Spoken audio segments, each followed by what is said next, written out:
Bonjour et bienvenue à notre lecture assistée pour le chapitre 9, Préparer une inspection. Comme dit le proverbe agricole français, dans un terrain bien préparé, bon produit presque assuré. Donc, si on se fie à ce proverbe-là, bien préparer son inspection va augmenter les chances d'obtenir une inspection de qualité, mais surtout d'avoir une inspection adaptée aux besoins du produit et du client. La préparation de l'inspection est donc une étape critique qui est dirigée par le département qualité. Elle permet de déterminer les types d'inspection à faire, les compétences, les outils, les normes appliquées. On va détailler un petit peu plus chaque sujet dans ce chapitre. 9.1 Type d'inspection.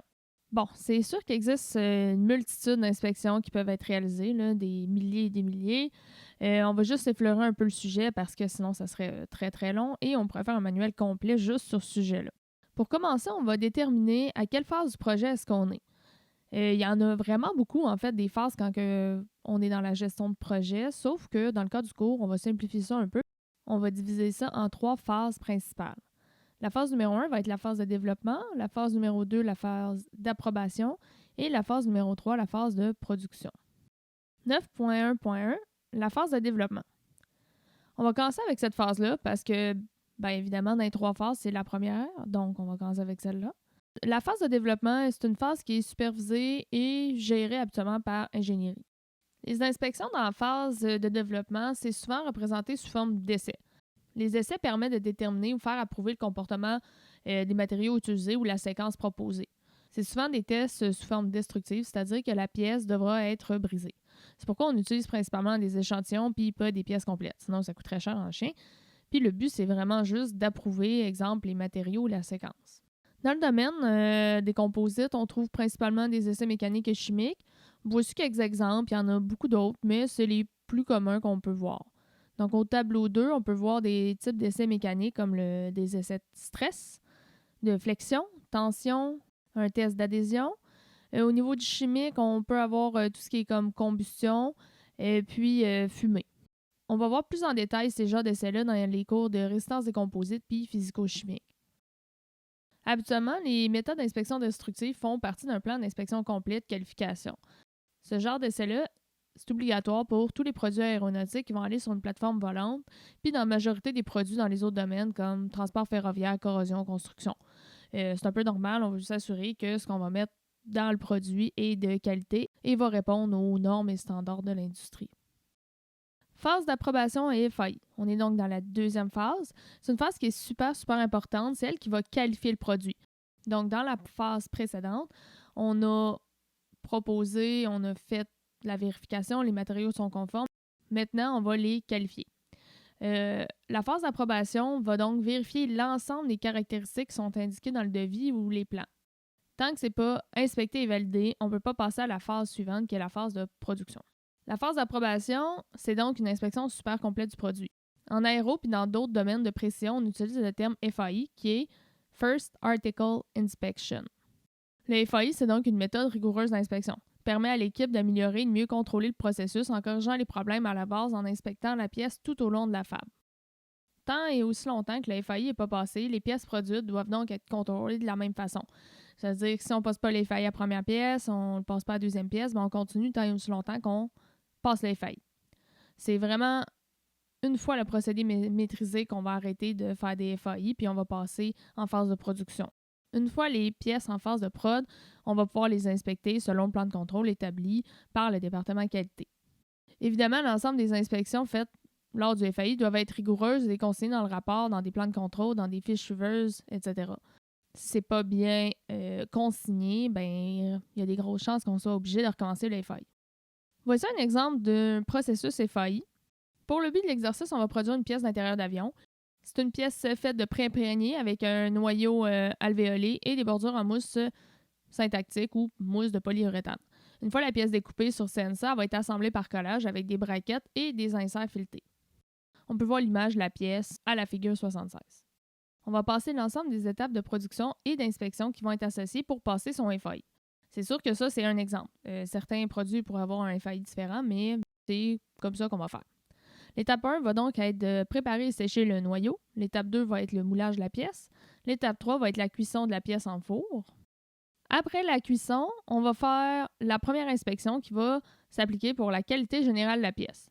Et habituellement, ce genre d'inspection-là va être faite par un inspecteur qualité. Qu'est-ce qu'on regarde? Humidité dans la pièce, zone non collée, porosité excessive, délaminage, non-conformité, torsion. S'il y a quoi que ce soit qui est vraiment non conforme, on va jeter la pièce. Si c'est facilement réparable, elle va pouvoir passer à l'étape suivante. L'étape 4 va être de découper sur la CNC la pièce. Suite à l'étape 4, on va faire l'inspection 2 qui va être une inspection dimensionnelle 1.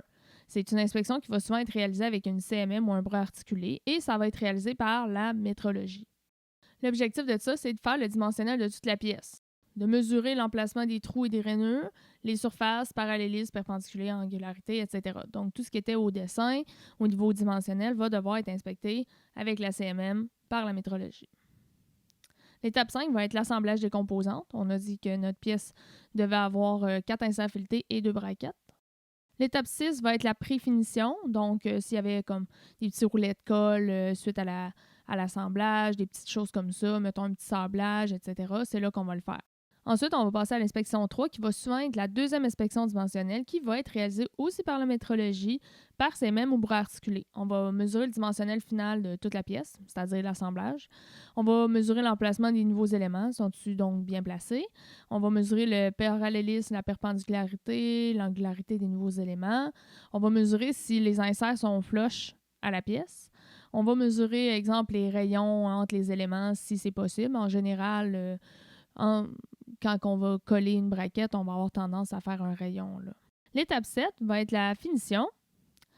Ensuite, on va passer à l'inspection 4, qui va être une inspection finale. Habituellement, elles sont faites par des inspecteurs qualité. L'inspection finale va être plus associée à l'esthétisme. Fait graphing, esthétisme, qualité de joint de colle, porosité, etc. Donc, on a souligné plutôt que le FAI permet à l'équipe de mieux contrôler le procédé via les inspections. Alors, je me suis dit, inspection par inspection, qu'est-ce qu'elles nous apprennent puis qu'est-ce qui nous permet d'ajuster dans notre procédé? Question d'avoir une pièce conforme. Bien, à l'inspection 1, on s'occupait de la qualité générale. Est-ce que je dois ajuster le séchage du noyau, la technique de moulage, le temps de compactage, programme de cuisson, le vide, les plis, tout ce qui a rapport vraiment avec la qualité de la pièce? Est-ce que je dois ajuster ça? Au niveau de la deuxième inspection, est-ce que je dois ajuster, par exemple, la position découpée et d'alignement sur la pièce, la vitesse de coupe, les outils, les programmes, etc. Note pour les programmes, on ajuste souvent le programme de découpe pour pallier aux imperfections de la machine et du gabarit de découpe.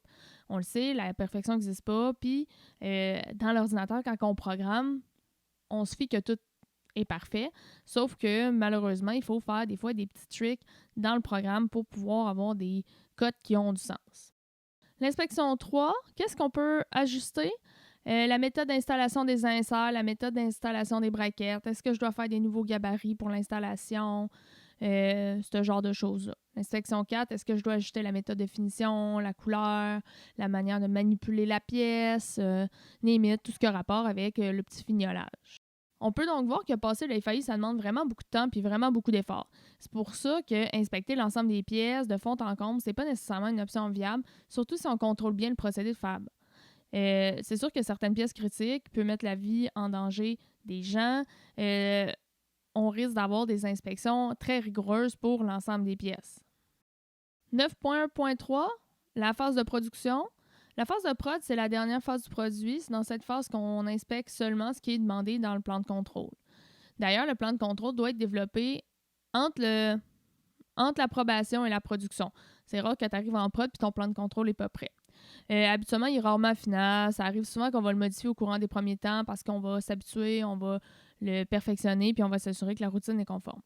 On va en parler un petit peu plus au chapitre 10, là. Donc, dans la majorité des cas, les inspections de la phase de prod sont beaucoup moins élaborées et laborieuses que les phases d'approbation. C'est sûr que les inspections sont toutes non destructives parce que sinon on casserait la chose puis on ne peut pas être en production si on casse le produit. Voici quelques exemples de types d'inspection qu'on voit souvent. La métrologie dimensionnelle, bon, ça c'est un peu classique, c'est ce que vous avez fait quand même depuis le début.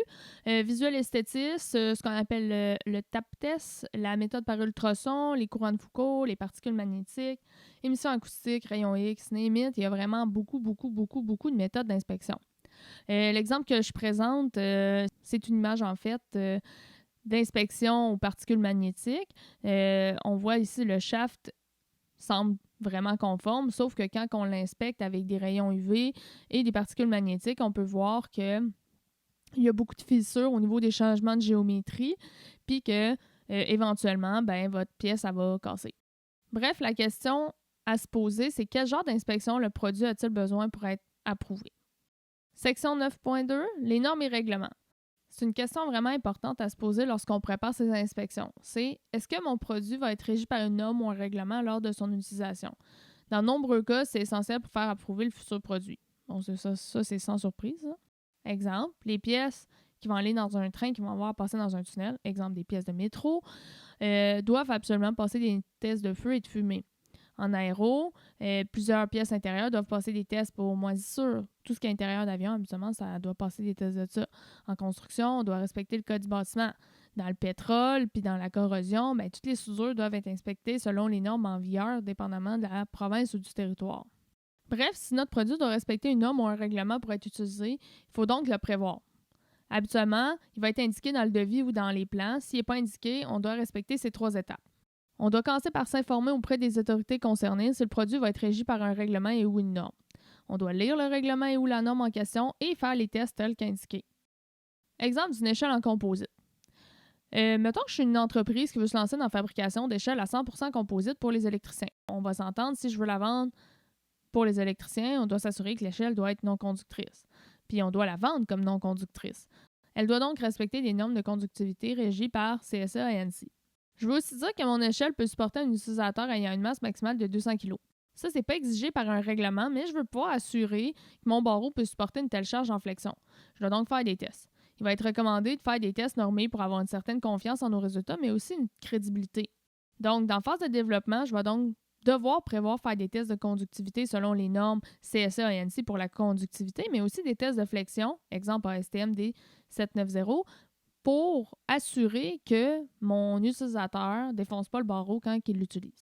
9.3, compétences. Dans la section, on va aborder les compétences et on va diviser le sujet en 2, c'est-à-dire les compétences de l'entreprise et les compétences de l'inspecteur. Compétences de l'entreprise.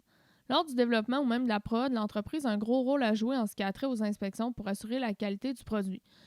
Elle doit s'assurer d'avoir les compétences requises pour pouvoir mener à bien les inspections. Le terme compétence est un peu large. On pourrait préciser en disant que l'entreprise doit avoir les ressources, les infrastructures, les moyens, le personnel, les connaissances, les certifications spécifiques reconnues nécessaires. Si pour une raison ou une autre, l'entreprise ne possède pas les compétences pour la réalisation des tests ou des inspections, elle doit pouvoir se tourner vers un fournisseur externe qui, lui, possède l'expertise nécessaire. Par exemple, mettons, je suis une entreprise qui aimerait faire des tests de flexion sur des échantillons en composite, mais je ne possède pas la machine, qu'on appelle un instron. Bien, l'achat de ce genre d'équipement-là, c'est assez cher. Puis si j'en ai pas vraiment besoin à long terme, qu'est-ce que je fais? Si je suis cette entreprise-là, je vais faire affaire avec un laboratoire ou un centre de recherche spécialisé, comme exemple le CDCQ, pour faire ces tests-là.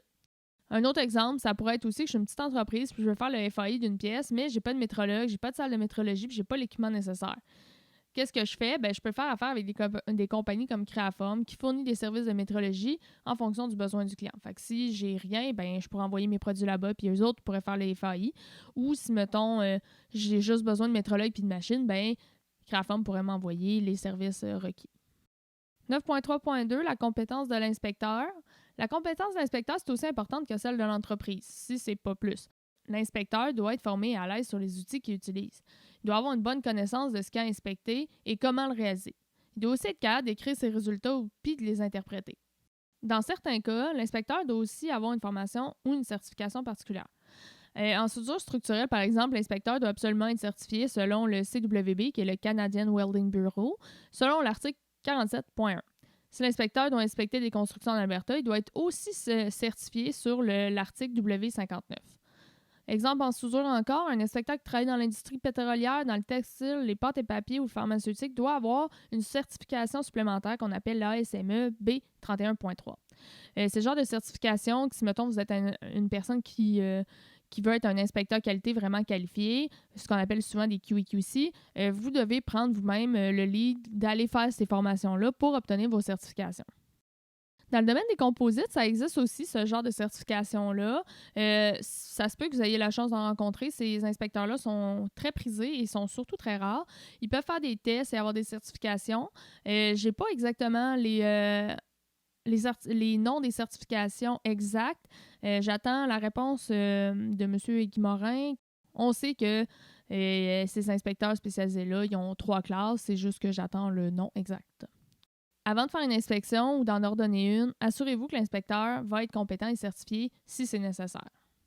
Section 9.4, outils d'inspection.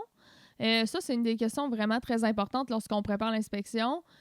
Encore et toujours, c'est quoi les tolérances? En fait, la précision des outils doit correspondre aux tolérances. Ça ne sert à rien d'avoir un outil super précis pour mesurer quelque chose qui n'en a pas besoin.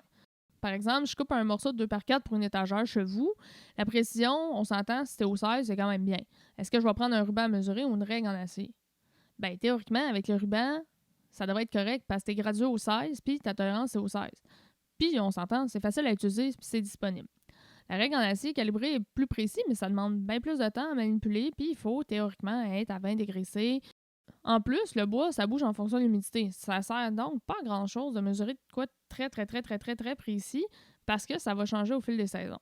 Un autre exemple, je vais fabriquer un moule en aluminium pour la fabrication de pièces d'avion.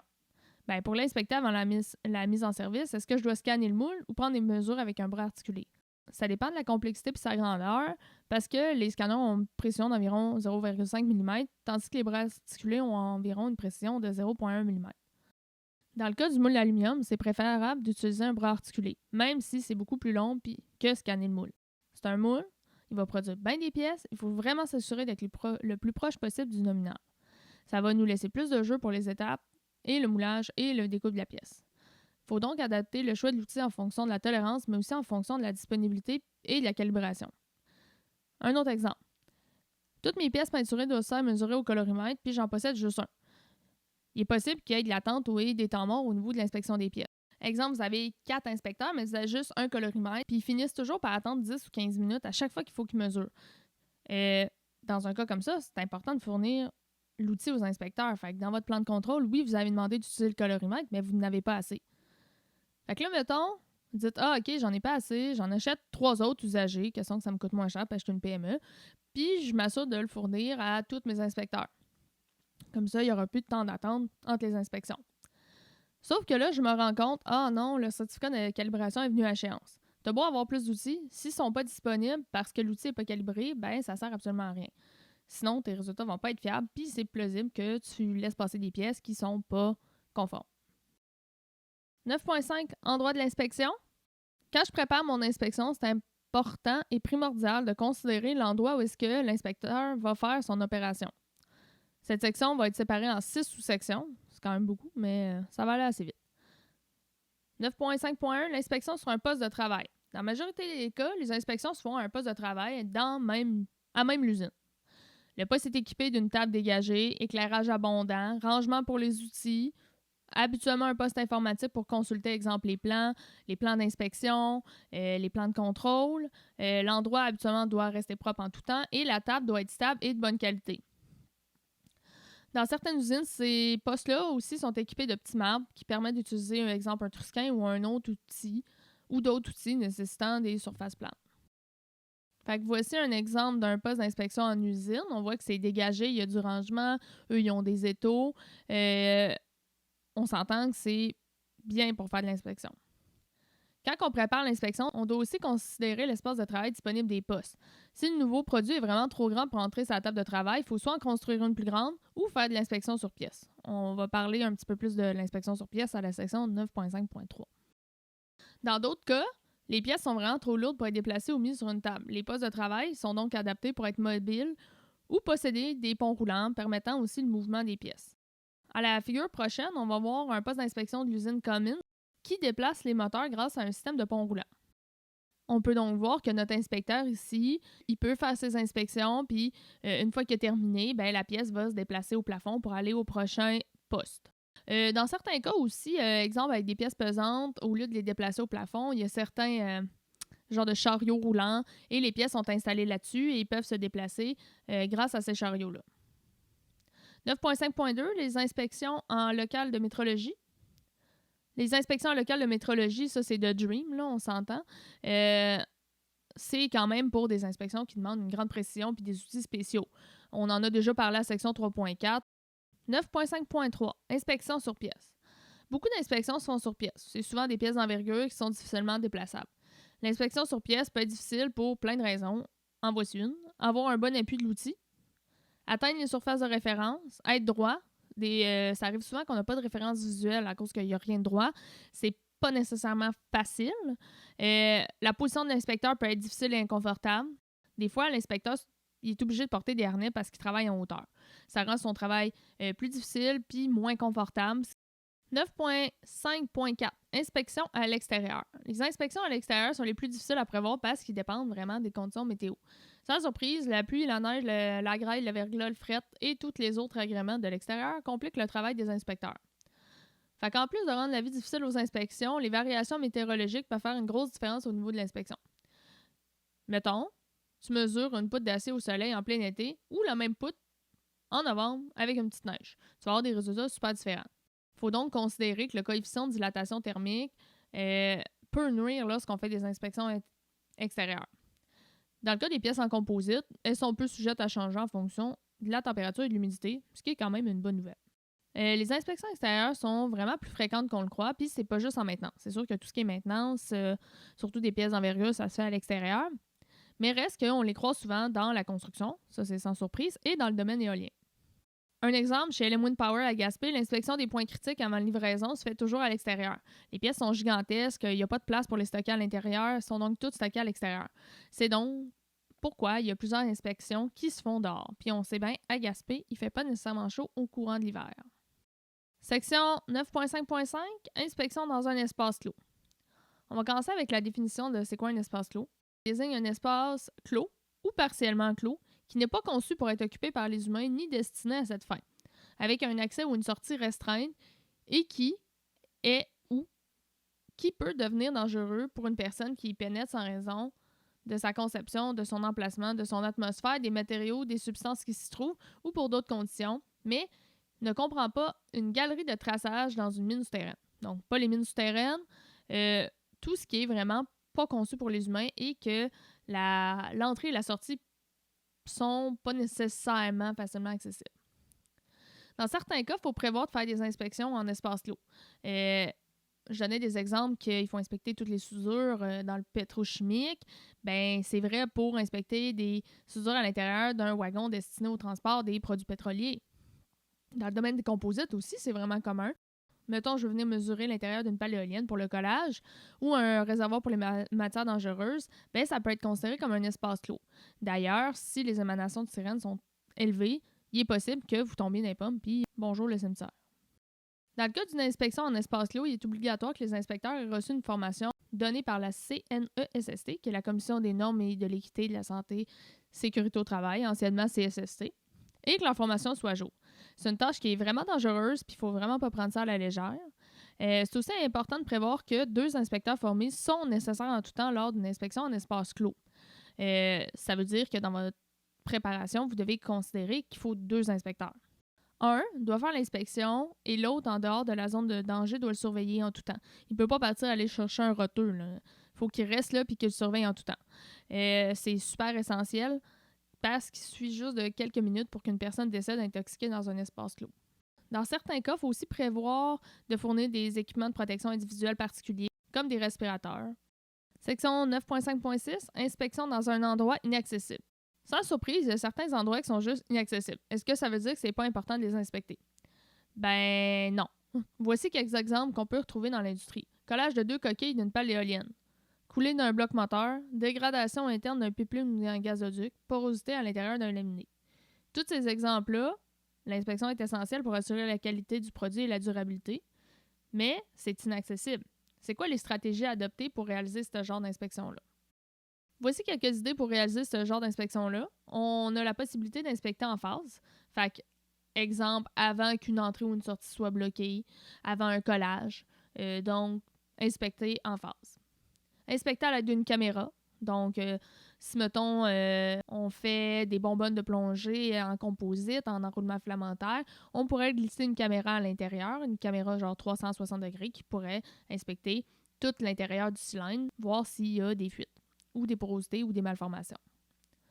On pourrait inspecter à l'aide d'un drone. D'ailleurs, c'est très populaire chez Consulco. Les grandes tours d'évacuation qui sont faites en composite sont toutes inspectées à l'aide des drones et de plus en plus aussi au niveau des éoliennes. Un autre exemple, ça c'est plus dans le domaine du génie mécanique. Inspection non destructive par rayon X, ultrasons, courant de Foucault. Populaire dans l'aéronautique, dans l'inspection non destructive, on a les ondes acoustiques, le tap test et il y en a bien d'autres.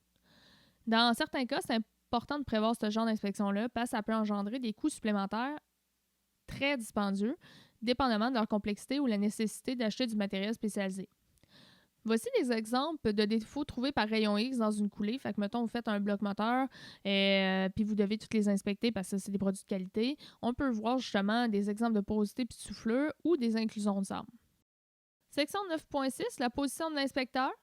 La position de l'inspecteur, c'est un aspect important à considérer lors de la prep de l'inspection. Si l'inspecteur se trouve dans une position super inconfortable, il est possible que vous soyez témoin du symptôme vite fait, mal fait. C'est donc probable que vous vous retrouvez avec des mesures incomplètes ou non conformes. Une mauvaise position de l'inspecteur peut aussi provoquer un appui non conforme de l'outil, entraînant donc une perte de précision et de la qualité de la mesure. Il faut aussi considérer l'accès au lieu de mesure. Si l'inspecteur doit s'étirer au bout ou se tortiller de tous les sens pour pouvoir faire sa mesure, je vous le dis, c'est fort probable qu'il vous manque ces mesures-là. Ou qu'il y ait de la frustration au niveau de l'employé, ce qui est tout à fait normal. Une répétition fréquente d'une mesure peut aussi résulter d'une position inconfortable pour l'inspecteur. Exemple, mon inspecteur mesure des pièces usinées de petite taille toute la journée en utilisant un marbre et un trusquin. Pour avoir la bonne mesure, on sait que les yeux de l'inspecteur doivent être au même niveau que la lecture du trusquin. Si l'employé doit être à genoux pour réaliser sa mesure, il est fort probable qu'à la fin de la journée, ses genoux fassent mal. Fait qu'il faut donc prévoir avoir un tapis absorbant aux genoux, soit des protections individuelles comme mettons des genouillères, ou encore mieux, avoir un marbre à la bonne hauteur pour qu'il puisse se tenir debout ou assis lors des lectures. Bref, je vous conseille fortement de consulter les inspecteurs avant d'écrire un plan de contrôle. C'est eux qui vont faire l'inspection tous les jours et leurs opinions peuvent être très, très pertinentes. Ils ont des fois aussi des bonnes stratégies pour mesurer quelque chose sans avoir à avoir des positions inconfortables. 9.7. Gabarit d'inspection. Les gabarits d'inspection sont très utilisés dans l'industrie. Je dirais que c'est très, très, très, très, très, très commun. Il y en a plein de sortes, mais on va voir juste 3 types de sortes dans cette section-là. 9.7.1, un gabarit de maintien. Les gabarits de maintien sont très communs dans l'industrie des matériaux composites. On a souvent des pièces à courbure avec des arêtes découpées. Des fois, ça peut être pas nécessairement facile de placer la pièce pour qu'elle arrête de bouger lors de l'inspection. Pour pallier à ce problème-là, on va utiliser souvent des gabarits de maintien. On va reprendre l'exemple de la pièce qui était semi-circulaire à la section 9.1.2 dans la phase d'approbation FI. C'est une pièce courbée. Dès qu'on va arriver pour prendre des mesures, dès qu'on va toucher, qu'est-ce qui va arriver sur le marbre? Elle va rouler. Sans un gabarit de maintien, ça va être impossible de prendre des mesures fiables parce que la pièce va toujours bouger. Dans certains cas, les gabarits de maintien peuvent être multifonctions. Fait que vous pouvez avoir un genre de gabarit de maintien, mais qui va aussi être utilisé avec soit un ajout ou pas d'ajout, des trucs pour aider au collage ou à l'assemblage. La conception de ce genre de gabarit-là, c'est un art en soi. Là. On en apprend un peu plus dans le cours de conception d'outillage 2 et 3. Les gens qui font des bons gabarits, c'est des spécialistes. Là. Bref, quand on prépare son inspection, il faut considérer si on va avoir besoin d'un gabarit de maintien parce que ça peut être très, très, très, très cher pour un gabarit de qualité. 9.7.2, gabarit d'inspection de type go-no-go. Les gabarits d'inspection de type go-no-go, c'est vraiment dans les plus pratiques et les plus utilisés. Ils permettent de faire des inspections rapides et de qualité, même si les employés ont peu de formation technique. C'est donc très pratique pour une inspection rapide sur la ligne de production et pas faite par un inspecteur qualité. Ça fait référence au principe de test réussite-échec en utilisant des conditions limites. Fait que ça passe ou ça passe pas. Clé USB, excellent exemple. On peut juste la brancher d'un bord. Les prises électriques nord-américaines sont aussi des bons exemples. Vous ne pouvez pas la plugger de 1000 façons. Ça rentre ou ça rentre pas. Imaginons qu'on fabrique maintenant des panneaux en composite. Je veux faire évaluer l'épaisseur de mon panneau sur tout le pourtour par les employés de prod. Sauf que beaucoup d'employés de production ne savent pas utiliser correctement un micromètre ou un pied à coulisse. C'est pas qu'ils sont niaiseux. Des fois, c'est qu'ils ont des problèmes de lecture ou qu'ils n'ont pas eu beaucoup de formation. Fait avoir une bonne mesure avec un micromètre, c'est plausible que ça sorte pas très bien. En plus, on doit considérer le nombre de mesures par côté imposées pour l'inspection. Ça veut dire que je peux pas trop en mettre parce que sinon ça va être trop long, puis je peux pas en mettre trop peu parce qu'on risque d'avoir des non-conformités qui passent à l'étape suivante. Solution miracle, utiliser un outil type GoNoGo pour mesurer l'épaisseur et des valeurs maximales et minimales acceptées au plan. L'employé pourra donc glisser le gabarit sur tout le pourtour du panneau et voir tout de suite s'il y a une non-conformité. C'est donc facile à utiliser, c'est rapide et ça permet de mesurer tout le contour. Il est important de noter que, comme tous les gabarits de maintien, le design et la qualité vont influencer grandement les résultats. Si vous faites des go-no-go, habituellement, payez un peu plus cher et ayez un produit de qualité, ça va éviter d'avoir des pièces non conformes qui passent à l'étape suivante. 9.7.3, le gabarit d'inspection de positionnement. Les gabarits d'inspection de positionnement, très utilisés dans la métrologie industrielle, permettent souvent aux inspecteurs de faire des inspections de pièces rapides en offrant une bonne qualité. Bon, encore là, qualité du gabarit est directement associée à la qualité de pièce. Si vous avez un gabarit de merde, ben fort probable que votre pièce va être de la merde aussi. Méthode d'utilisation assez simple. On regarde si tout a l'air conforme. Si tout est beau, ben l'inspection peut passer à l'étape suivante. Si l'inspecteur trouve une non-conformité, ben il peut identifier l'endroit et mesurer avec des outils plus précis pour comparer l'écart par rapport à la tolérance et décider s'il s'agit bien d'une non-conformité ou pas. Voici un bon exemple d'un gabarit d'inspection de positionnement de trou. Fait que, mettons, on fabriquerait un genre de fer à cheval avec du trouage. On pourrait avoir un gabarit d'inspection qui est machiné puis qui a des surfaces de référence. En l'appuyant dessus, on pourrait voir qu'on a deux trous qui semblent légèrement offset. Les trous numéro 1 et numéro 5. Ça dépend de l'entreprise, là, mais il y a des bonnes chances que l'inspecteur ait à mesurer les trous pour vérifier s'ils sont quand même conformes ou s'ils sont non conformes. On peut utiliser des gabarits d'inspection pour pas juste du perçage, mais pour du positionnement, exemple de braquettes, d'insert, pour vérifier le profil de la pièce, vérifier si sa shape est correcte. C'est le genre de gabarit très utile quand on travaille avec des formes complexes ou est-ce qu'il est difficile d'avoir des bons appuis sur des références. Je dirais en fait que c'est très commun d'un composite, justement dû aux formes complexes qu'on peut aller chercher avec le matériau. Ce qui est le fun avec ce genre de gabarit-là, c'est qu'il permet d'augmenter la cadence d'inspection tout en assurant quand même une bonne qualité de produit.